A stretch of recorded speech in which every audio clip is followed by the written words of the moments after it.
Hi everyone, hope you're well today.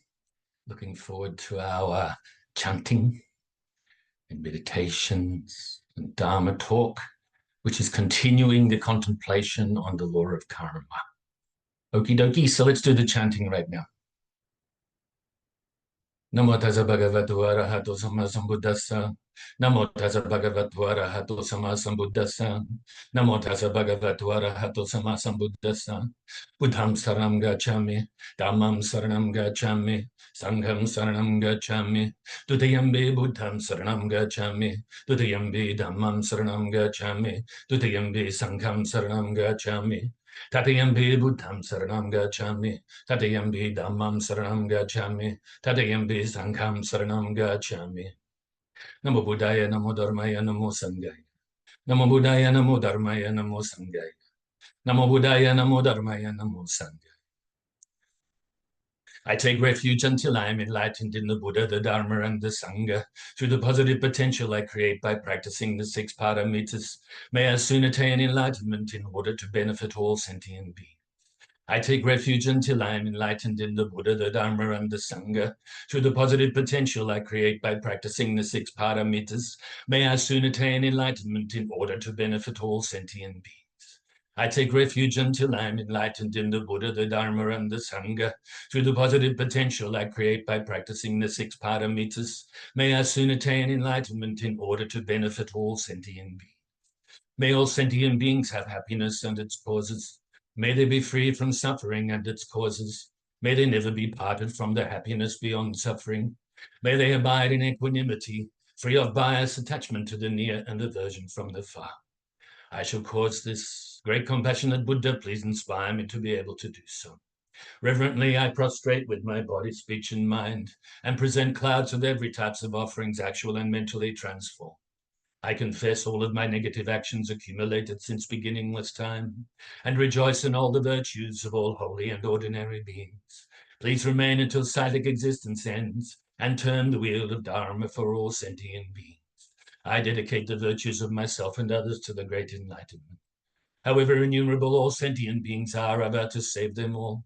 However inexhaustible my delusions are, I vow to extinguish them all. However immeasurable the Dharma teachings are, I vow to master them all. However endless the Buddha's way is, I vow to follow it completely. Om Mani Padme Hum. Om Mani Padme Hum. Om Mani Padme Hum. Tayata Gati Gati Parasangati Bodhisoha. Tayata Gati Parasangati Bodhisoha. Tayata Gati Parasangati Bodhisoha.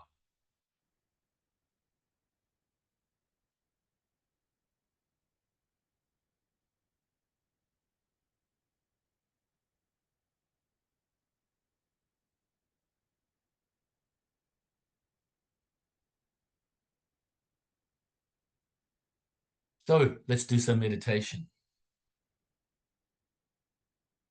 After I just did some silent prayers utilizing the mudras to do with us increasing our compassion and loving kindness, eventually perfecting it, realizing the relative bodhicitta, as well as realizing the supreme wisdom. In other words, the unification of the great compassion and loving kindness with the wisdom, the ultimate bodhicitta. So now let's sort of close our eyes, not sort of, actually close your eyes. And then, first of all, get yourself comfortable. Then close your eyes, lips gently touching, with the tongue resting on the upper palate in the mouth. Nice and balanced body. If you're sitting upright, then do so, but not rigid, not slouching. If for whatever reason you are lounging back a little bit, supporting your back, then make sure you don't fall asleep and keep your mind upright at all times, no matter what posture. So bring your mind inside your body and we will release the tension from inside the body. Starting at the bottom of the body. So releasing the tension from all around your feet and ankle. If you can do it just with your mind, thinking about it, then do that. If it's a bit difficult sometimes, then do it on the out breath. So a deep in-breath and then a long out-breath, and release the tension on the out-breath. Or you can manipulate the body if you like, if you need to. Stretch it a little bit. And from your lower legs and your knees,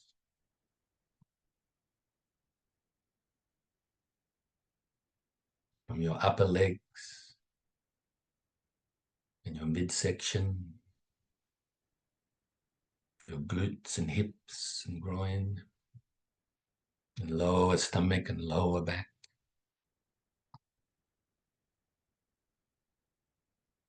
Then further up your body to the middle of your torso, all around the front, sides, and the back. And your upper back, especially the rhomboid muscles that are in between the spine and the shoulder blades.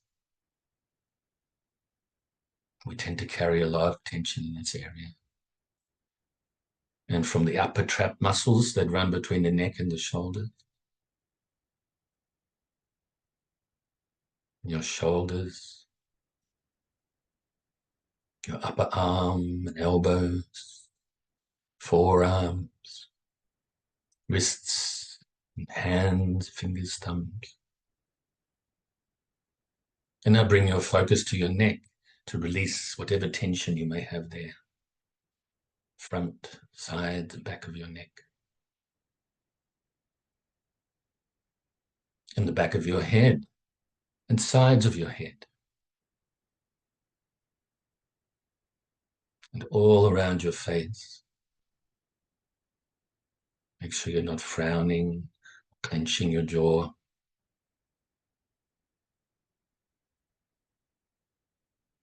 And from the crown of your head.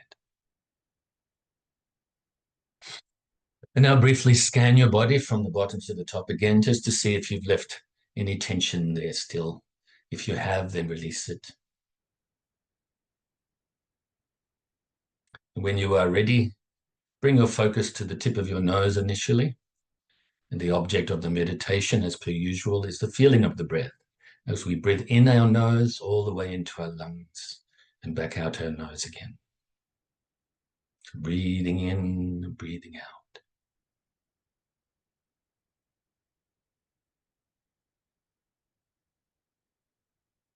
As the air passes your throat on the way in, it's quite cool. And as it passes your throat on the way out, it's quite warm.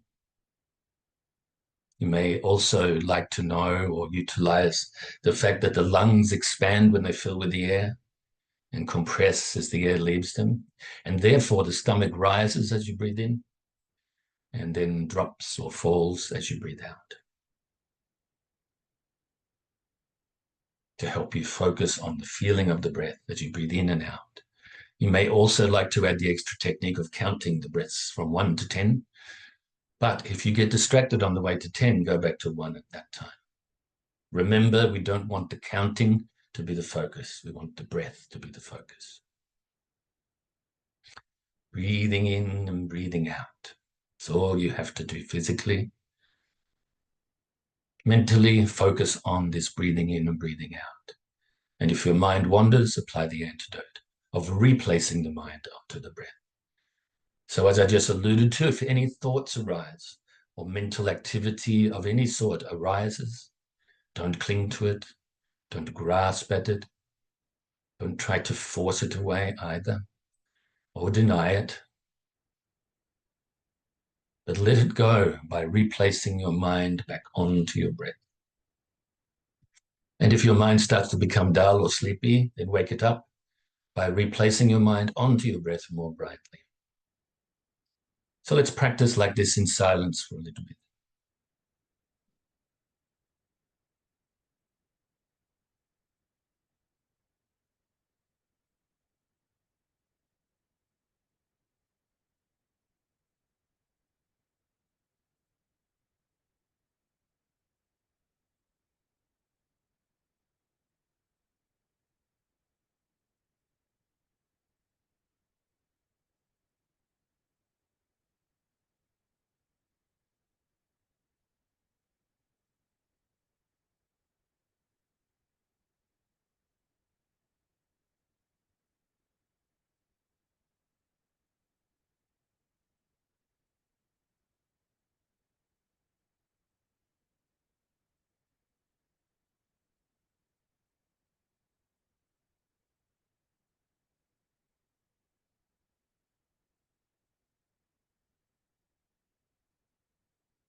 And now we can feel pleased with ourselves for engaging in this short session of samatha meditation, or calm abiding meditation, or anapanasati, mindfulness of the breath, to help to develop our concentration, to eventually perfect concentration.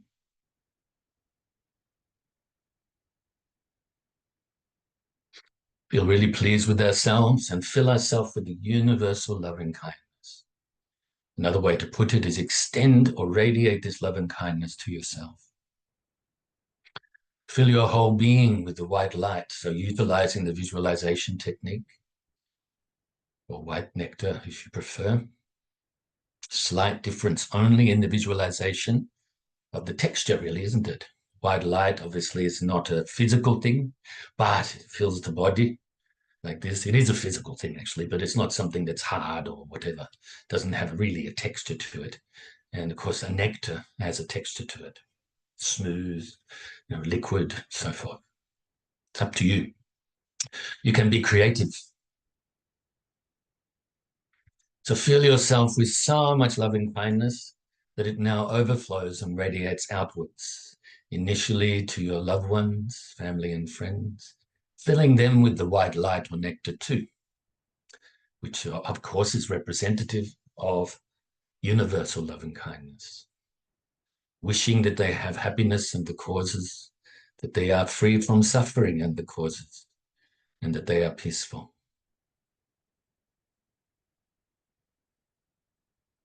Now extend this loving kindness to those that you're indifferent towards, may regard as strangers, whether you know them at all or even just a little bit.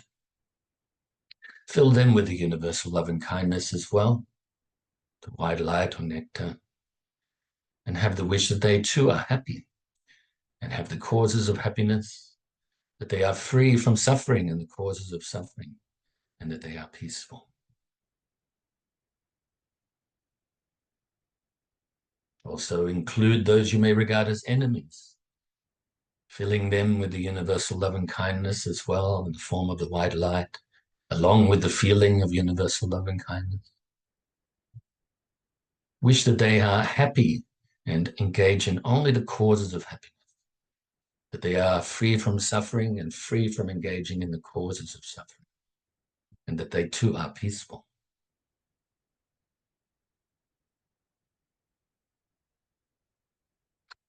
So now let's extend this loving kindness out beyond just humans and also distance-wise, starting initially around our immediate area, but to all living beings now, whether you know about them or not, whether they're great or small, short or tall, whether they're seen or unseen, near or distant, born or still to be born, whether they live in the waters, fly through the air, live on the lands, under the land, born from wombs or eggs or moisture or through transformation, and even live in different realms of existence, higher realms, lower realms, everything in between, to all living beings.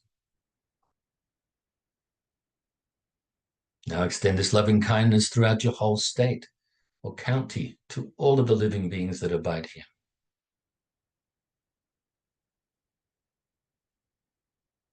Now we're gathering so much momentum that we're covering vast distances throughout your whole country and all of the living beings that live in this country. Innumerable. And all of the countries and all of the oceans throughout the world, down to the core of the earth and to the outermost atmosphere. And also beyond this planet alone, throughout the whole solar system and galaxy and the universe. Till your loving kindness pervades throughout infinite space. And let's recite the dedication prayer now. Due to this merit, may I soon attain the enlightened state of the Buddha, so that I may be able to liberate all sentient beings from their suffering. May the precious Bodhicitta, not yet born, arise and grow. May that born have no decline, but increase forevermore. And may the precious view of Shunyata, not yet born, arise and grow. May that born have no decline, but increase forevermore. So like I said, we'll continue the commentary, you could say, on the contemplation on karma, or the law of karma. Karma and vipaka, cause and effect. Okay, so we're probably a little less than halfway through the article. So what I'll do is I'll read to you where we're up to and then give commentary, and also we'll utilize, as per usual in recent times, that is, the wisdom tools of hearing, contemplation, and meditation on each little part, each paragraph probably.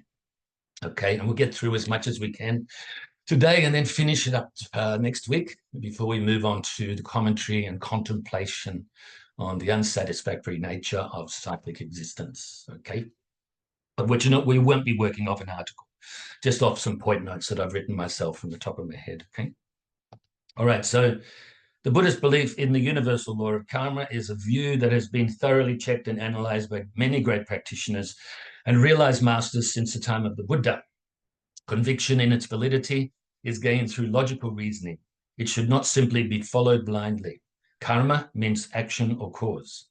Any action of body, speech, and mind places an imprint, an energy potential, or seed in our mind. Mental seeds are planted through our awareness of what you do, say, or think. The imprints of these actions are left on the mind stream and carried on moment by moment, with the present moment of mind coming from the previous moment of mind. When the necessary supporting conditions are in place, this imprint or latent potency manifests as perceptions or experiences of happiness or suffering. We can liken this to a biological seed, which ripens when the contributing causes and conditions of water, soil, sun, and the like are gathered together. There are three types of action: virtuous, non-virtuous, and neutral. With virtuous actions, the karma ripens as something desirable, a feeling of pleasure in the short term, and ultimately protects you from suffering. With non-virtuous actions, the karma ripens as something undesirable, a feeling of suffering or pain. With neutral actions, the karma is neither virtuous nor non-virtuous and ripens as something neither desirable nor undesirable. We should thoroughly contemplate well upon the virtuous and non-virtuous actions and their results, so that we ourselves act properly in regards to what to do and what not to do, what to adopt and what to abandon, and what to pick up and what to put down. It is said that there are 4 laws of karma. 1, karma is fixed. Virtuous or good actions must cause pleasure. Non-virtuous or harmful actions must cause suffering. 2, karma expands. As with biological seeds, results are vastly greater than the causes. 3, and by the way, this includes the habit of engaging in such actions again. I forgot to mention that last week. Number 3, karma not committed cannot produce a result. We cannot expect the results of the benefits of meditation, for example, if we don't create the causes by practicing meditation. Karma, when committed, must produce a result. Once created, karma will not simply disappear. It remains in the mind stream and will ripen in due time, unless purified. The subtle working of karma and its consequences are deeply hidden phenomena, not knowable to the ordinary mind. We need to receive teachings from unmistaken and authentic, learned and highly realized sources to gain genuine understanding into this subject. And I started with the next paragraph, and then I got cut off last week. Okay, I mistimed it. I thought I had about another minute to go. There are 2 most basic types of karma. 1, movement of the mind, which is mental karma. And 2, what it motivates, actions of body and speech, or movement of the mind and what it brings. Mental movement is an action of thought. What it causes are actions of body and speech. These are either communicating or not. What it means by that is that you have a thought, you have an intention, and then you follow through with the action, whether it be speech or whether it be a physical action. That's communicating between the mind, body, and speech, or mind and body, or mind and speech. Okay, and so I think it's pretty obvious. You know, you plant the seed of the karma first of all in the mind. It's in the intention. It leaves an imprint in the mind. Now, this, if you don't follow through with the action, whether it be a good intention or bad intention or neutral, if you don't follow through with the physical action or the verbal action or both, then it just still leaves an imprint on the mind. So it still leaves a karmic imprint, but not big. So for instance, if you decide you want to kill me, then you can, hopefully you don't, I don't think you would, because you continue to be involved every Saturday. But anyway, if you wanted to do, you had an intention to do it, but then you stopped yourself from doing it, and then the karma is much smaller, of course, than if you actually followed through and was successful in your endeavors. Okay, so the other thing is, if good intention, if you have a good thought, to do good, then this is still leaving a good imprint on the consciousness, positive imprint or virtuous imprint, but you must follow through with the action to do it. If you say, I'm going to practice meditation today, but then you don't do it, still good intention, but creating, unfortunately, the habit of not doing it, not following through. Remember, we're habitual creatures, especially mentally, okay? The habits are in the mind, even though we think they're in the body sometimes, okay? So that'll do for that. I'll read it again to you, and you can hear, then contemplate, and then absorb your mind. There are two basic types of karma, or two most basic types of karma. One, movement of the mind, which is mental karma, and two, what it motivates, actions of body and speech, or also known as movement of the mind and what it brings. Mental movement is an action of thought. What it causes are actions of body and speech. These are either communicating or not. So contemplating that should be quite simple, and then absorbing your mind with it. You don't have to take too long to contemplate during these classes. Just whatever it is you remember from that, whatever it is you understand, then absorb your mind with that. My intention here, obviously, is to lead you along the path the best I can, and you put it into practice, but also to sort of introduce you to these as these wisdom tools as well, even though we've spoken about them and maybe utilized them before. Continue to utilize them, but in your own time, you can spend a bit more time on the hearing or the reading in that case, and then the contemplation.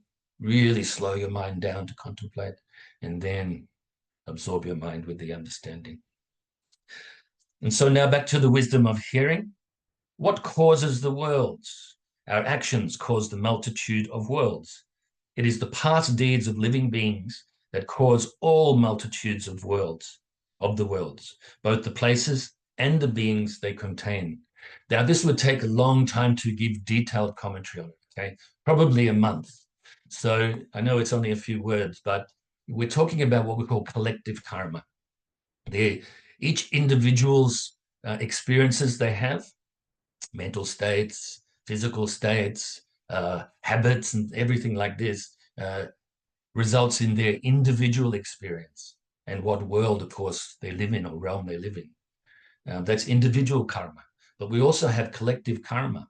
All of the karma comes together. So let's say there was only 100 sentient beings in the universe. Okay, make it simple numerically. Then the collective karma of these 100 beings would actually create the universe and the conditions in the universe. And then each individual one of these 100, they would have their own conditions within these like conditions, okay? I think that's one example. Another example I came up with years ago that I've expressed with you before, shared with you before. And that is, let's say, we don't want this, of course, but there's a natural disaster. And all of the beings that experience that natural disaster in that part of the world, at that place, at that time, they have some sort of collective karma. They're interconnected somehow, but the beings within that, or within that area that are experiencing this natural disaster, they will experience it differently. First of all, their lives are all different, even though they may be similar in a sense because they live in the similar or the same place or a similar place and surrounds, but their lives are all a little bit different. And the way they experience this natural disaster, whether they are killed instantly, whether they have go through a painstaking death, whether they are injured badly and continue, can't do anything now, whether they are not injured at all, whether they help others, whether their mind becomes really clouded with their own suffering, and so on and so forth. I think you can understand what I'm alluding to without me going into any more detail. So you can see that there's collective karma. So this universe and the multitudes of the worlds, this is a result of the karma and results of the karma, vipaka, of all sentient beings, And it's very difficult to understand this, of course.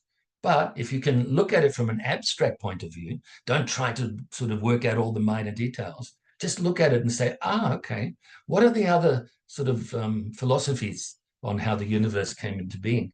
Of course, you have the creator God idea or the creator gods idea. Then you have the random, just by chance. Of course, these are extreme views from a Buddhist perspective. But the law of karma makes perfect sense when you really think about it. And it's not just, like I said, individual. We're talking about collective karma, excuse me.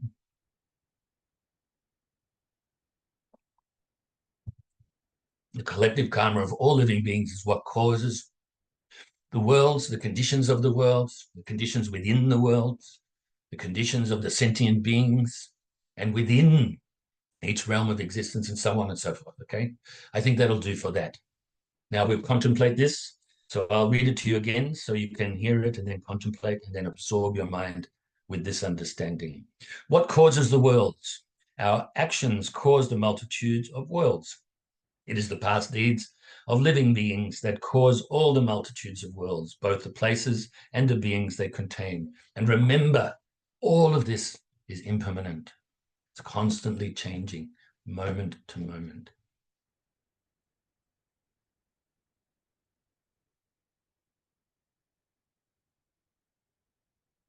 So absorbing your mind with whatever understanding you come to.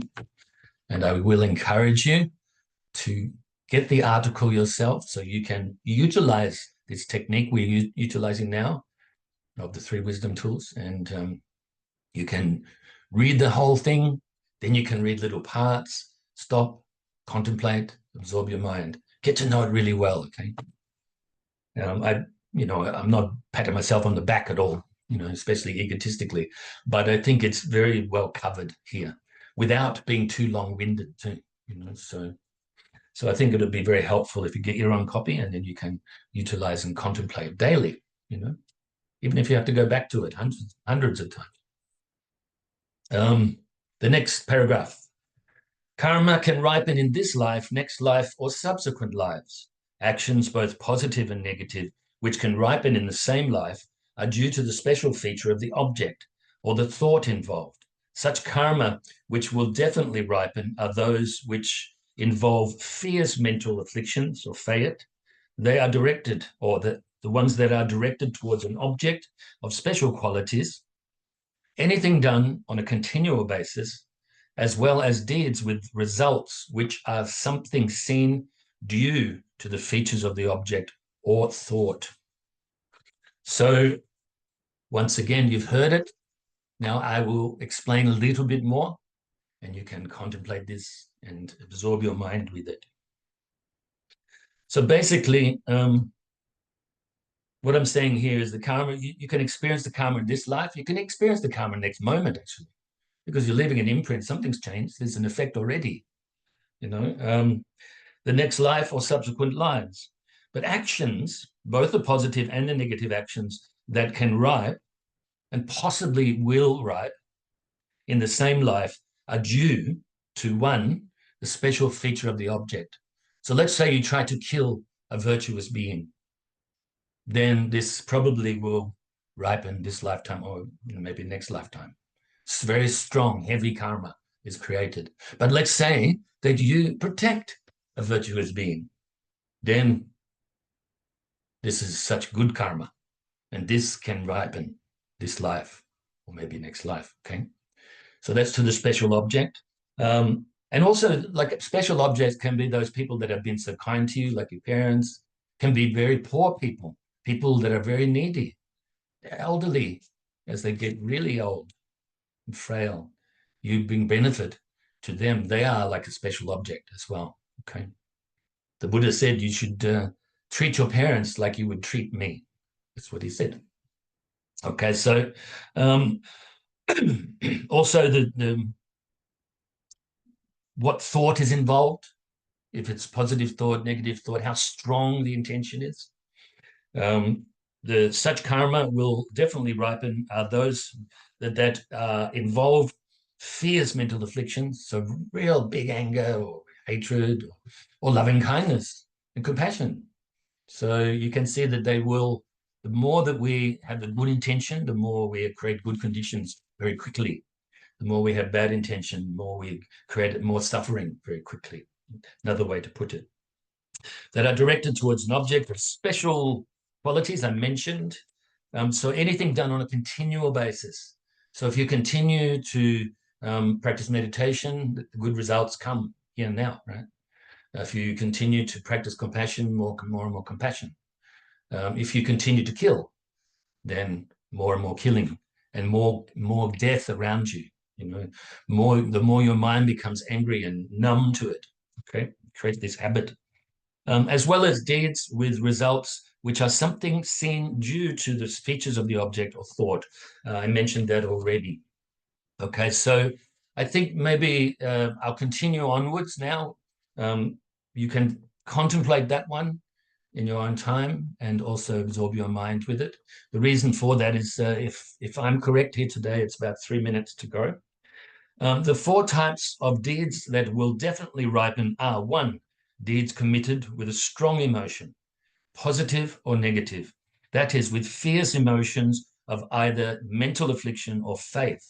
So in other words, the negatives or the positives, like I just mentioned. That's why I'm going straight to this one, because it relates to the previous paragraph. 2, deeds committed towards a very holy object, such as the Buddha or one's teachers. 3, deeds committed repeatedly on a continual basis. 4, deeds committed towards objects of special help to you, like your mother or father. This is due to the extraordinary level of assistance they have given you. They have given you a human body, for instance, capable of reaching enlightenment. Next, the 2 features of a deed that can cause it to ripen in the same life are deeds committed towards a powerful object, 2, deeds committed with a very powerful or extraordinary motivation. So I've already mentioned that, or already gave a little bit of commentary on it. So now take the time to contemplate on this. Once again, I invite you to read or encourage you to read it and contemplate in your own time as well. But this is kind of like summarizing the previous paragraphs.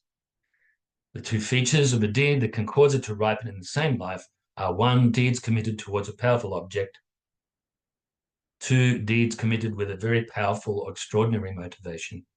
And I will add to that, done on a continual basis. So absorb your mind with the understanding.